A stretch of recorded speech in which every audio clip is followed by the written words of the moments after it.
I got a good one for you on this video. It's going to be covering exactly my 3-step system for starting a real estate photography business in 2023. And I use the word system very carefully because these things all go together. This 3-part system has to be used together to get the best results. And I specifically bring that up because I see a lot of people that'll take little pieces of my advice from here and there and wonder why it maybe doesn't work for them like they see it working for other people. And that's because, like a system, this all needs to go together. You wouldn't put like race car tires on an off-road truck and then wonder why it doesn't work. And that's kind of the same thing with this, is you need to do these together. And so if you piecemeal, your likelihood of success is a lot smaller. But that being said, I'm gonna jump straight into it with number one, the first part of my system, and that is what type of homes you're shooting and who you're working for. In real estate, there's a lot of stuff that gets grouped into real estate photography. There's commercial photography, architectural photography, real estate, and even within like the small real estate, there's a bunch of different types, right? You could shoot for really high-end real estate agents. You could shoot more moody stuff. You could shoot more like high volume stuff. Like there's a lot you can do, right? And so my model, the thing that I've seen work the best in 2023 is around a very specific type of real estate, which is the middle, like 80% of homes for sale. So we don't shoot the most expensive homes at my business, that top 10% of homes, and we likely are probably not hired to shoot the bottom 10% of homes from a price perspective because agents aren't going to pay for it on that end. But what a lot of people do wrong is they think that in order to make more money as a real estate photographer, what you need to do is you start out shooting the basic stuff and then you work your way up to more and more expensive homes. And that is a way to make more money as a real estate photographer, but it's a very hard way. And the reason I say it's hard is kind of two things. Number one, there are just not that many expensive homes in most markets. And so a lot of people are just eliminated. A lot of markets are eliminated. But even in the markets, more coastal markets, Florida, California, that kind of thing, where there are more high-end homes, it is still not a big percentage, right? And so it's still a small percentage of overall homes that are listed that are in that price point. And so you're taking a market share that was bigger and you're going, I'm only going to shoot a little bit of it. What I'm doing is I'm shooting the middle 80% where there's a ton of volume. And so one thing I always recommend doing, just to kind of feel it out for your area, is Google like your city Zillow. It's like Cleveland Zillow or Dallas Zillow or whatever, and look at the homes for sale. You'll see so many homes that are kind of in the middle price range, and you'll notice that the vast majority of these homes have professional photos taken. And there's a map format you can look at in Zillow that just shows them all as dots. Like the way I like to think about it is every one of those dots in your city is a job that you could have had. It's a property that you could have shot and made money on. Anywhere from $200 to $800 on average. And so those are what we're targeting because there's so much volume. But the other side of it, right? We already talked about it being that just most homes happen to be in the middle 80%, just by the way it is, right? But the other side of that, and part two of that, is you have to be much better to shoot those higher end homes. And there's much more that goes into that process typically, not only from a photography perspective, but from like a messaging perspective and just the way you carry yourself. They're usually looking for a certain type of person, and that's fine, but I kind of liken that to professional sports. It's like, is it easier to make money being a professional athlete or to like own a couple of small sports related businesses, right? Like it's easier to own the sports related businesses. It's probably more scalable, right? And your career is probably longer. And so that's the way I look at it with the high end stuff, is that you're kind of fighting an uphill battle on two fronts. My goal is not to fight an uphill battle with my business. I want to build a business in an area where there's a lot of market share, where it can be consistent, where it's fairly easy to shoot and I can scale, because my goal was not to be a real estate photographer my entire life. It was to shoot real estate until I could afford to hire others to shoot for me and keep building my business. But even if that's not your goal, I still think it's the easiest and most lucrative place to be is in that middle 80%, shooting those very, very normal homes. So don't do what I did and get all sidetracked thinking that if you shoot these $1 million homes, you're gonna make a ton of money. I remember one time specifically, there's a guy who's well known in sort of the high-end real estate space named Mike Kelly. And he has some great tutorials for shooting really high-end stuff. Anyway, I shot mostly at this point in a little town called Granbury, Texas. The homes are not that expensive. And I was really excited. I was like, I'm gonna level up and start shooting some of the more expensive homes. And so I brought one of Mike Kelly's techniques in where you basically, long story short, it's a twilight shoot, so it's in the evening. And instead of just taking a photo, you take like 40 different individually flashed photos and you sort of composite them together, and it makes this really interesting looking final photo. But it takes forever, right? So I had to like charge a ton for it, and while the results were good, like nobody ordered it. And that was kind of my first insight into like, okay, this works, but maybe not in my area. And in my area, I want to do a lot of volume because that's what I'm getting paid for and I'm making a lot of money to do already. So Tip number one of my three-part system is you really got to focus on normal houses. The biggest real estate media business owners I know all do this. In fact, none of the biggest ones focus on luxury. There are people who focus on luxury and they do okay, but none of these businesses doing $1 million plus a year are focused on luxury. I just met with a guy in Ohio last week who has a business about 3 times the size of mine, and in some days they do over 100 shoots, and his business is bigger than mine, and he believes the same thing. So I think it's really important. One thing I like to do is look at the other businesses out there that are doing what I want to do, and I just reverse engineer that. I don't try to reinvent the wheel. So in this case, definitely stick with those middle 80% of homes. You'll build a much better business that way. The second part of my system is actually how you shoot those houses. So in part one, we covered what type of houses to shoot. Part two, how we shoot those from a technical perspective. And there are really two methods that are used commonly in real estate photography today. One is just standard HDR, and one is called flambient. Flambient is where you take a couple of ambient brackets and mix them with a flashed bracket. That's where the word flambient comes from, just flash and ambient, right? This method, a lot of people really like. My take on it is it's completely unnecessary, and here's why. So with flambient, you take your 3 bracket HDR, just like I do, but then they usually add like a 4th flash bracket, or even could be 5 brackets and adding a 6th flash bracket. Either way, adding the flash takes 1, more equipment, and 2, more time. There's a lot of people that will say flambient you can do really fast, and I totally agree, but you just can do HDR faster. And in this business, being able to get it done faster is not only a benefit for you, because you can get in and out of the house and shoot more houses in a day and therefore make more money, but the vast majority of real estate agents in that 80%, the middle ground, they don't want to spend a lot of time at the home with you, right? And so it works in both of your favors, and I think that's something really important to keep in mind. What I do is just standard HDR, but we have it hand blended. And so our cameras take 3 brackets, an underexposed bracket, a normal or middle exposure, and then an overexposed bracket, and we have those blended manually by a human in Photoshop.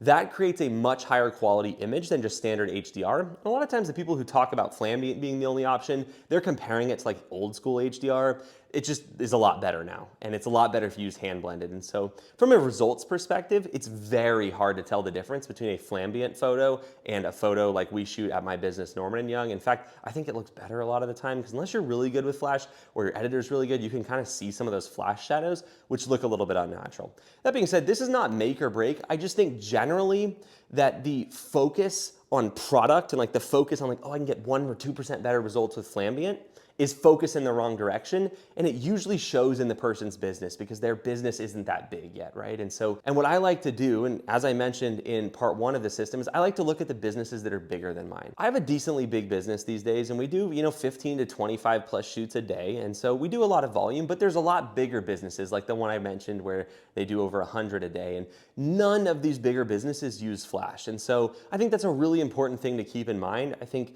one of the things that is the sign of someone who's wise is they look up to people who've already done it and they take that advice. And so if your goal is to build the biggest business, it would be wise to look up to those who have done it and say, what do they think about flambient versus normal HDR? How do they approach the process? And all of the ones I've been able to meet, they all shoot HDR and have it hand blended for the most part. And even in some cases, they just do auto software HDR, which is not as good, but it just shows that in this business, the things that are valued are not the things that are, I would say, traditionally thought of as rewarded by photographers. Like, photographers getting into this business tend to actually do much worse than just random people who wanted to have a business, because they're thinking about it from a photographer's perspective. So they're like, how do I make my quality better? Like, what gear do I need? How should I shoot my photos? How should I edit my photos? And they're putting all of this time into a part of their business that isn't actually what generates results. I really believe that in my business, at least, and the businesses we get to work with through our coaching program, like, they succeed because they spend 80% of their time on nothing to do with product and only 20% of their time on their product. Like, they get it to a stage where it's good enough and real estate agents like it. And then our advice and what they follow is they focus a lot on, like, how fast can I get those photos back to the client? How friendly and easy to work with can I be? How can I build policies that my clients love? How can I generate more referrals by doing these things, right? How do I make sure that I dress nicely at shoots or create a good, impression with their client? Like, we spend 80% of our time and focus on creating systems around things that our clients actually like. And this is a big, big point that's very important to understand. If you understand what your clients want and you build the business that they want, you will be much more successful than if you build the business for how you think it should be. And these two things are often very different, especially if you're coming from a photography background. And so my advice here is kind of a long section too, but my advice here is to really focus your effort away from the how you shoot the houses. You have to know how to do it, but really focus it on how to make that experience for the client and the client's client, the person who owns the house, as good as possible. Because if you can do that, you'll get a lot of business because you're gonna get referrals, you're gonna have clients really love you, and it's just so easy to stand out in the photography industry because so many people look at this completely the wrong way. Okay, so at this point, you have a pretty good understanding of the first two parts of my system, right? So you're gonna shoot the average houses, go for the volume approach, and number two, you're gonna build a business that suits your clients and not spend too much time on products. You're gonna shoot great HDR photos, but you're gonna spend a lot of time once you have a client start working with you on making that experience good so they want to keep working with you. You know, one of the benefits of real estate photography that's so important, and it's like the reason I've been able to build a business, is because the clients are repeat clients. So let's say you start working with a client, Anne. Anne was my first client actually. And you work with Anne and she pays you $500 a month. Well, she's gonna hire you every month, right? So 500, 500, 500, so every month you make $500. You have a new base on your income on average, right? It fluctuates a little bit. Let's say you have 500 a month. Then you add Sarah to the mix and she pays you another 500. Well, now you're making 1,000 a month. And then you add 10 more clients and you have a great business, you know, or you add 100. In fact, we have yet to ever see anyone who has 100 clients who does not make 6 figures a year. So it's not even that high of a bar. And the reason that's so important is because in other areas of photography, let's say weddings, you shoot a wedding, you make 4K. Well, from that client, you're back down to 0 the next month. So you have to rebuild your business every single month. You're literally coming in and rebuilding it every single month. You have to get all new clients every month. You have to show them your process every month. You have to do the shoot, and it just keeps restarting. With real estate photography, it's like stairs, right? It builds up. You have 2 clients making 1,000, 3 clients 1,500, 4 clients 2,000, or whatever it works out to be. And your business grows. And that's so, so important. And so you know what type of real estate to shoot, and now you know, okay, this is how I should shoot it and this is what I should focus on. But how do you get those initial clients? That is part 3 of my launch system and what I want to talk about, and probably the most important part. So we teach something called the Instagram method. And I'm going to give you a very high level recap of the Instagram method. Do not start doing the Instagram method till you can set aside an hour of time to watch the workshop linked below.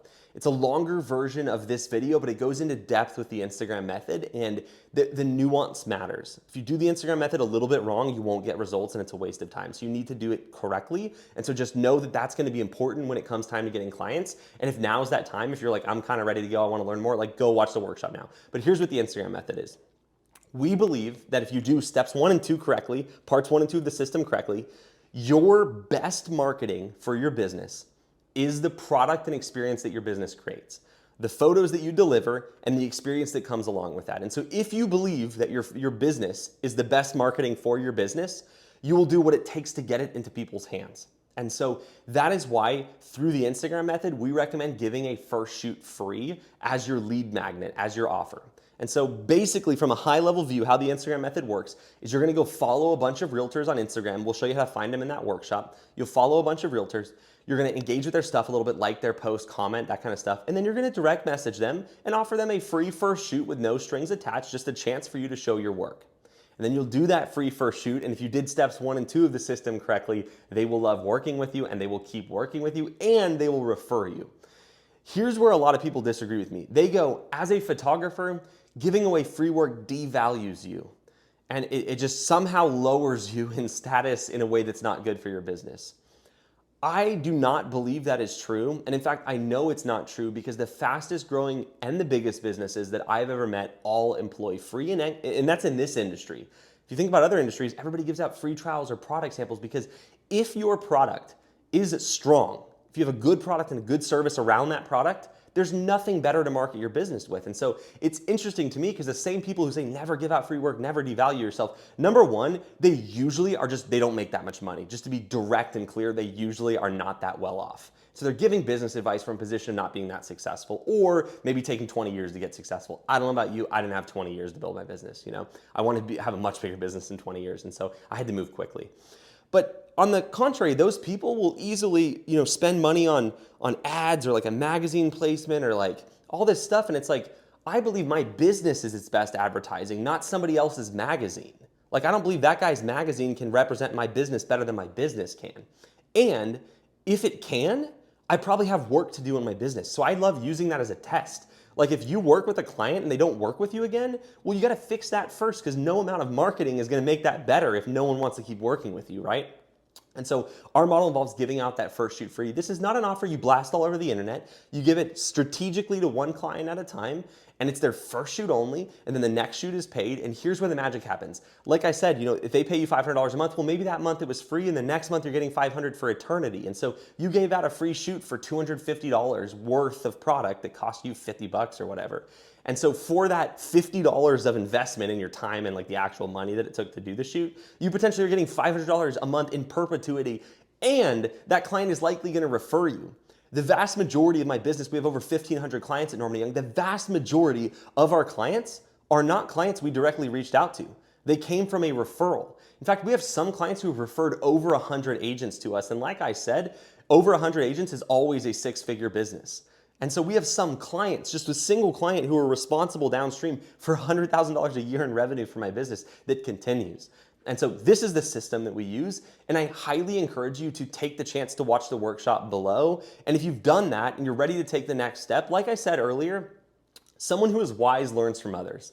And I've built an awesome coaching program that will take you through our system and implement it with you. And so if you want to have a person who built the system and who had to do all this stuff the hard way themselves tell you what the better way to do things is, I highly encourage you to apply below to talk with my team. Zach and Carl on my team who talk with you, make sure your goals fit with what we can help with. And if so, we literally guarantee our results. It's a really sweet deal. Highly encourage you to take the next step if you've been on the fence for a while. I think one thing that's very true is for most people, in fact, probably everybody, they are one good decision away from a completely different life. And so if you've been thinking, I want to build a real estate photo business, or I want to build a business of whatever kind, and you've just been looking for the right place and you haven't taken the step, I highly encourage you to let your next step be to talk with my team. They'll explain to you how the industry works. They know how the industry works. They know how we work, and they can get a feel for if you're a good fit and tell you what it would look like to work with us. So highly encourage you to bet on yourself. Take that next step if you're interested. If you're new to this ecosystem, watch my videos, figure out if this is the right thing for you. I have a ton of free content posted online, and I appreciate each and every one of you watching. I'll see you in the next video.